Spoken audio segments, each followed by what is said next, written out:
आज की चर्चा में आपका स्वागत है। जिन लोगों ने हैदराबाद देखा है ठीक है, और जिन लोगों ने हैदराबाद नहीं देखा है दोनों को अलग तरीके से हैदराबाद घुमाने वाली है डब्बा। चलिए शुरुआत करते हैं सबसे पहले बंदर बंदरिया के खेल से। आपने बचपन में ज़रूर देखा होगा बंदर बंदरिया खेल। और बंदर वाला ये कहता था कि ऐसा तुम करोगे, तो वो बंदरिया उसका जवाब देती थी। फिर वो कहता ऐसा तुम करोगे, फिर बंदरिया जवाब देती थी। और जब भी उसकी बात आती थी कि क्या तुम सास के लिए खाना बनाओगे, तो बंदरिया फट से लेट जाती थी। ऐसा ही कुछ शुरुआत जो है इस व्लॉग की हुई। एक पूछ रहा है और दूसरा जवाब दे रहा है। अब मैं नहीं कहना चाहता कौन बंदर है कौन बंदरिया है, लेकिन जिस तरह के सवाल जवाब हो रहे हैं इससे तो बचपन का खेल एकदम से याद आ गया और उसकी यादें तो बिल्कुल ताज़ा हो गई। और आखिर में यही होता था कि जो भी कुछ चलेगी वो बंदरिया की चलेगी और किसी की नहीं चलेगी। पता नहीं क्यों वो ज़माना ऐसा नहीं था कि जब इस तरह की बातें नहीं होती थी कि सास का रुतबा क्या है और सास की इज्जत क्या है, ये सब चीज़ें बहुत ज़्यादा हुआ करती थी। उस टाइम में ऐसा नहीं था, पर शायद लगता है बंदरिया वालों को भी पता था कि आने वाला वक्त जो है इसी तरीके का आएगा, इसलिए वो जो है इस तरह के खेल तैयार करते थे। खैर आज के जो नए नए लोग हैं या जिनकी नई उम्र है वो हमारे अगर ये सुनते होंगे, पॉडकास्ट सुनते होंगे, तो उन्हें बड़ा अजीब लगेगा ये सब, क्योंकि हो सकता है कि उनके बचपन में तक आने तक ये वाले खेल सब बंद हो गए होंगे। और शायद इसलिए भी बंद हो गए होंगे क्योंकि अब वो खेल जो सारे के सारे असलियत में शुरू हो गए हैं। अब इस समय माँ बाप की अहमियत और सास की अहमियत या सास ससुर की अहमियत उतनी ही रह गई है जितना कि वो पुराने बंदर बंदरिया के खेल में दिखाया करते थे। चलिए वापस चलते हैं हैदराबाद का मज़ा लेने के लिए। और इस समय टाइम हो गया डिनर का, तो डिनर के टाइम पे जो खाना, और खाना जो है सबसे पहले क्या, हैदराबादी खाना, यानी कि पहले तो चिकन 65 जो कि बहुत मशहूर है। और वो चिकन 65 खाकर अच्छों की हवा निकल जाती है, क्योंकि यहाँ जो चिकन 65 मिलता है वो इतना स्पाइसी होता है, इस तरह का होता है कि नॉर्मली जो ज़्यादा मिर्च नहीं खाता उसको पता लग जाता है कि चिकन 65 का स्वाद क्या है। और वो इनके चेहरे से दिखाई दे रहा है कि कितनी ज़्यादा हवाइयाँ उड़ी हैं। और लजीज हैदराबादी बिरयानी के बाद में चाय की बारी आई। और चाय का नाम लेते ही जो है फनी भाई ना काट के बीच में बोलते हैं जाफरानी चाय। भाई इतना मत काटो, इतना मत काटो बाद में आपका ही कटेगा। आप जितना बोलते हो उतनी पनिशमेंट आपको ही मिलता है, आपके ही पैसे कटेंगे। और एक ओटीपी नहीं दिया ना तो समझते हो ना उसका मतलब। चलिए थक गए हैं, अब जो है रूम में आ जाते हैं, अपने होटल आ जाते हैं वापस। अरे आपको रूम का टूर तो दिया ही नहीं, लोगों को पता ही नहीं आप कैसे होटल में रुके हो, कैसा रूम है, आजकल वो जानते ही नहीं। अरे मैडम ये जो है 5 स्टार होटल हो, 3 स्टार होटल हो या नॉर्मल होटल हो, आज की डेट में जो रूम का जो वो रहता है लेआउट रहता है वो एग्जैक्टली जैसा आप देख रही हैं वो वैसा ही रहता है। इवन देन जो है डेली वैनिटीज़ भी सारी की सारी वही रहती हैं, और हर एक होटल आज की डेट में ये सब वैनिटीज़ भी देता है। तो यानी कि अब बहुत ज़्यादा डिफरेंस नहीं रह गया इस बात का। और ये तो बेसिकली देखिए ना, ये क्या ये तो एम्बियंट है, इस एम्बियंट के पैसे अलग से होते हैं। होटल रूम में कभी भी जो ना किचन नहीं होता है, वो टी कॉर्नर होता है जहाँ टी बनाने की सारी और कॉफ़ी बनाने की सारी चीज़ें आपके लिए उपलब्ध रहती हैं। और बाथरूम का टूर कराया और लास्ट में आपने बस कह दिया, वहाँ बस तो कोई भी नहीं थी। आप बता तो देते ना वो बस क्या चीज़ है जिसको आप बोल रहे हैं। होटल हो या घर, आपको रखना तो फैला के ही है ना। आपका बैग देख लीजिए। बजी वैसे तो आई थी यहाँ पर अपना बिजनेस का काम करने के लिए, क्योंकि बेसिकली कि देखा जाए तो अगर मुस्लिम खाने में यानी कि मुसलमान खाने में दो ही जगह बहुत ज़्यादा मशहूर है, एक तो लखनवी और दूसरा हैदराबादी। लखनऊ का जो मुगलई जो डिश जो टेस्ट होता है वो सबसे ज़्यादा मशहूर है, और इसी तरीके से हैदराबादी टेस्ट भी बहुत ज़्यादा मशहूर है। तो ये दोनों जगह से अपने काम के लिए बैटर कुक्स वगैरह ये सब जो है अरेंजमेंट करने के लिए इधर से उधर जा रही हैं। तो इसी के लिए यहाँ पर भी मीटिंग रखी थी कि मीटिंग है हमारी, बिजनेस मीटिंग है। वो बिजनेस मीटिंग जो चल रही है पिछले कुछ दिनों से वो यही चल रही हैं। अब देखिए फ्रेंड्स, ये मीटअप का प्लान इन्होंने रख तो लिया है, लेकिन इनके दिल में भी दुख हो रही है इस बात के लिए कि फ़र्स्ट मीटअप है तो मैं कैसे करूँगी। और दूसरी बात ये है कि वहाँ पर अगर लोग नहीं आए ज़्यादा, मीटअप का मतलब होता है कि वहाँ कम से कम गैदरिंग, एक अच्छी गैदरिंग होनी चाहिए, तभी आप वो स्टेज शेयर करते हुए अच्छे लगेंगे। ऐसे तो नहीं स्टारलाइट अवार्ड और सारी कुर्सियाँ जो खाली पड़ी हों, तो ऐसा तो अच्छा नहीं लगता ना। तो इसलिए यहाँ पर भी उनको मन में डर है इस बात का कि यहाँ पर लोग उनके लिए आ पाएंगे कि नहीं आ पाएंगे। और जब मन में डर होता है तो सबसे पहले आदमी अपनी तरफ देखता है। तो फिर उनका कमेंट आता है कि मैं पता नहीं ऐसी ड्रेसेस लेकर आई हूँ कि नहीं लेकर आई हूँ, मैं तो ऐसी ही आ गई। ड्रेसेस का तो इतना गुबार है, इतना गुबार है कि जहाँ देखो जहाँ इतने ड्रेस का अब तक शॉपिंग करती रहती हैं हर जगह से। इतनी सारी इनको ड्रेसेस आती रहती हैं, बड़ी अच्छे अच्छे प्रमोशन के लिए ड्रेसेस आती हैं इनको, सभी तरीके ड्रेसेस आती हैं इनको। और ये सब आने के बाद में भी इनको ये है कि हमारी ड्रेस जो है अभी भी ठीक नहीं है।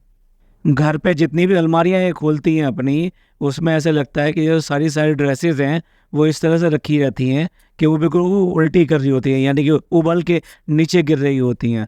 उसके बाद में भी इनके पास में आई डोंट नो मतलब कितने कपड़ों की कमी है या कौन सा ऐसा टेस्ट है जो इनका टेस्ट पूरा ही नहीं हो पा रहा है।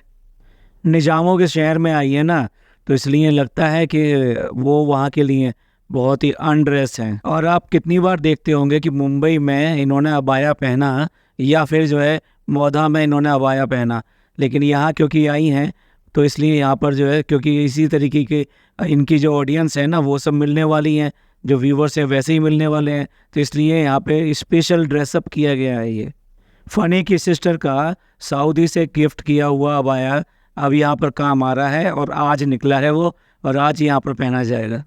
कभी कभी खुद ही इतनी फ़नी बातें कर देती हैं। अब वो बाहर निकल रही हैं कि नाइट हैदराबाद देखने के लिए, कि नाइट लाइफ जो है ना हैदराबाद की बहुत मशहूर है, तो मेरे को नाइट लाइफ देखनी है।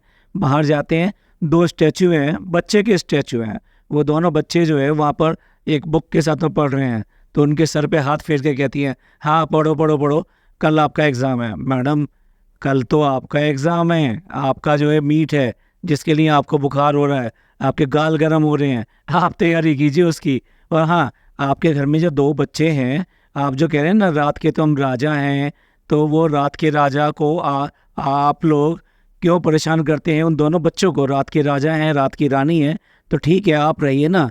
उन बच्चों को तो लेके आप 12-12 बजे घूमते रहते हैं, वो भी तो पढ़ने वाले हैं। उनसे कब कहा आपने रात को ले जाने से पहले कि बच्चों पढ़ लो, आपका एग्ज़ाम है और आपको पास होना है, आपको अच्छे नंबर लाने हैं। हैदराबाद जाएं और चार मीनार ना जाएं ऐसे तो हो ही नहीं सकता। तो चार मीनार और चार मीनार के आसपास का जो इलाका है वो सब ये घूम रहे हैं। वो बेसिकली एक ऐसा मार्केट है कि जहाँ लेडीज़ का बहुत ज़्यादा सामान मिलता है, क्योंकि वहाँ टूरिस्ट वगैरह भी बहुत आते हैं। तो जो हैदराबादी जितनी भी हाथ की बनी हुई और ऐसी इस तरह की जो चीज़ें होती हैं वो सारी चीज़ें वहाँ पर अच्छी तरीके से मिलती हैं। और यहीं पर एक जो है मक्का मस्जिद है जिसका इन्होंने जिक्र किया, पर पता नहीं वहाँ पे देखने गए थे नहीं गए थे। ये मक्का मस्जिद अपने आप में बहुत विशेष और बहुत ख़ास है, क्योंकि यहाँ पर एक पत्थर रखा हुआ है जिसमें हुजूर पाक का पैर बना हुआ है। तो यहाँ पर काफ़ी लोग जाते हैं उसको चूमने के लिए, उसको देखने के लिए। और साथ साथ यहाँ पर एक कुरान रखा हुआ है जो कि हाथ से लिखा हुआ है, लेकिन उसका जो साइज़ है उसका साइज़ बहुत बड़ा है, लगभग 5 फीट लंबे उसके वर्के हैं, यानी उसके पेज हैं। तो इन 2 चीज़ों की वजह से ये वाली मस्जिद बहुत ज़्यादा मशहूर है।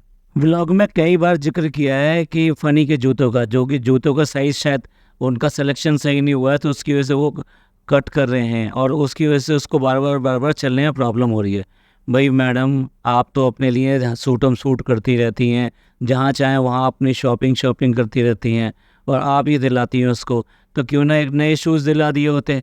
अब जब आपको इतना टूर करना है, इतना घूमना है, तो कम से कम इतना तो बनता है ना उस बेचारे का कि उसको एक जूते और एक इनाम या बख्शीश में दे दिए जाएं। नेक्स्ट डे घूमने के लिए निकले हैं कि हम ऑटो की सवारी करते हैं, ऑटो में घूमते हैं।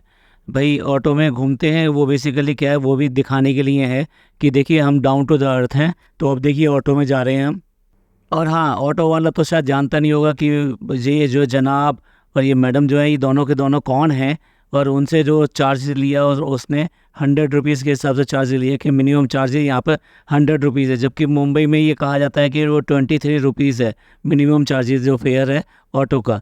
अरे मैडम यहाँ पर भी ऐसा ही है, यहाँ पर 20 रुपीज़ है जो ऑटो का मिनिमम चार्जेस है, बाकी लेने को कोई कुछ भी ले ले। तो आप तो समझ गए ना आपको क्या बना दिया उन्होंने, मामू। शायद बहुत सारे लोगों को नहीं पता, लेकिन ये इनको जो डर लगता है ना वो बहुत सारी चीज़ों से लगता है।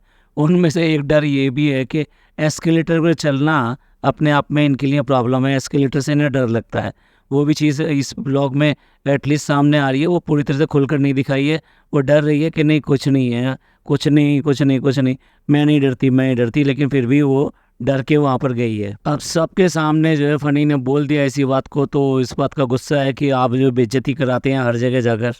और इसके बाद में जाते हैं एक बहुत बड़े बुटीक में, जहाँ की इन्हें अपना जो एनिवर्सरी आ रही है उसके लिए ड्रेसअप लेनी है और उसके लिए फ़नी के लिए भी लेनी है। तो वहाँ पर आ गए हैं और वहाँ पे उसका जो वेलकम होता है वो वेलकम बड़ा अच्छा वो करती है जो उसकी ओनर है। और सारा का सारा मोस्टली अरेंजमेंट जो किया है ये इन ओनर ने ही किया है इनका। और यहाँ पर लेकिन देखने वाली बात है कि उनकी एक एम्प्लॉई है, वो इस तरह से आके इनका डब्बा जी का हाथ चूमती है कि जैसे मतलब ये डब्बा जी मतलब कि क्या हो, मतलब मैं वो वाले वर्ड्स बोलना नहीं चाह रहा यहाँ पर कि आपने क्या इनको खुदा मान लिया है, क्या मान लिया है भाई, ऐसा नहीं होना चाहिए। आदमी को आदमी रखिए। और ये भी एक सामान्य लोगों की तरह हैं। हाँ, ये भी बोल बोल कर अपनी शक्ल दिखाकर अपनी घबरा कर ये सब करके ऑडियंस को कमाते हैं और उससे ही इनका चलता है। को इस ज़मीन पे ही रहने दीजिए, इनको ऐसा नहीं कीजिए कि सातवें आसमान पे नज़र आएँ। यहाँ पर जहाँ सभी ड्रेसेस बहुत अच्छी थी यहाँ पर, लेकिन उनको क्या पसंद आया उनको पसंद आया वही बैंगनी रंग का वही ड्रेस जो कि इन्होंने रिसेप्शन में पहना था, जिसके लिए बहुत ज़्यादा ट्रोल हुई थी। वही ड्रेस अप करके एक बार फिर दोबारा से सामने आ रही हैं। शायद लगता है वही ड्रेस इनको पसंद आई है और फिर दोबारा वही पहनेंगी। एक बार पहन चुकी हैं और उसके बाद में कितने सारे फ़ोटो शूट कराए फिर भी उसका मन नहीं भरा था। और ये सबका ठीकरा फोड़ दिया था किसके ऊपर, आपको पता ही है, अपनी भाभी के ऊपर। डेकोरेशन के लिए पता नहीं कितनी सारी चीज़ें इन्होंने यहाँ पर एंटीक चीज़ें रखी हुई हैं जो बेसिकली इसको फैसिनेट करता है उनका जो स्टूडियो है। तो वहाँ पर एक ओल्ड स्टाइल का जो रिंग वाला फ़ोन था जो कि डायलिंग करना पड़ता था फिंगर से, वो फ़ोन रखा हुआ है। तो बच्चों को जैसे एक खिलौना मिल जाता है ना कि वो टाइम मशीन के अकॉर्डिंग वो शायद निज़ाम को फ़ोन करना चाह रही हैं, जो निज़ाम आज शायद नहीं रहे, जो पहले निज़ाम हुआ करते थे हैदराबाद के। बचपन में जब कभी ऐसी कोई चीज़ देखकर हम भी बच्चों की तरह उनको हाथ लगा दिया करते थे तो हमको डांट पड़ा करती थी, ये क्या कर रहे हो आप, इस तरह से मत छुओ इन चीज़ों को। और डब्बा जी तो इसमें पूरी फंटासी में चली गई कि बेसिकली वो कहीं की महारानी होती, ये उनका मिरर होता और ये उनका रूम होता और ये सब एंटीक पीस होते और वो महाराजा होते। महाराजा होते तो फिर महाराजा जो लड़ाई पे भी जाते, लेकिन लड़ाई पे तो नहीं भेजना है, उनको तो अपने पास ही रखना है। वो जो की गई थी ना मोधा की लड़ाई जो की गई थी, तो वो तो किसने जीती थी, महारानी जीती थी, वो महाराजा ने थोड़ा जीती थी। महाराजा ने तो 7 साल लगा दिए थे उस लड़ाई को लड़ने में। और अगला व्लॉग आएगा इनका मीटअप का, जिसके ऊपर हम ऑलरेडी पॉडकास्ट बना चुके हैं कि उसमें क्या हंगामा हुआ था और किस तरह का मीटअप रहा था। पॉडकास्ट आपको पसंद आया हो तो प्लीज़ लाइक कीजिए, सब्सक्राइब कीजिए और शेयर कीजिए और खुश रहिए और खुशियाँ बांटिए। थैंक यू, धन्यवाद, शुक्रिया।